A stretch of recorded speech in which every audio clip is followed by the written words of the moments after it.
അത് എന്ത് നാട്യമാണ്?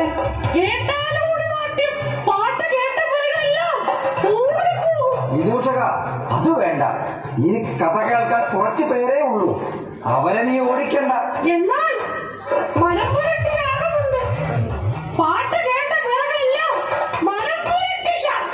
വിദൂഷക, അത് തീരെ വേണ്ട. ഇവിടെ എല്ലാം അശുദ്ധിയാകും. അതെന്തു രാഗം? ഹേ വിദൂഷക, അതൊന്നും വേണ്ടേ വേണ്ട. ഇനി ആകാശമാർഗമായി അതിവേഗം കൊണ്ടുപോകാം. ചില ശരീരങ്ങളെ ഭൂമിയിൽ കാണുന്നില്ലോ. എന്റെ ആഭരണങ്ങളെ ഒരു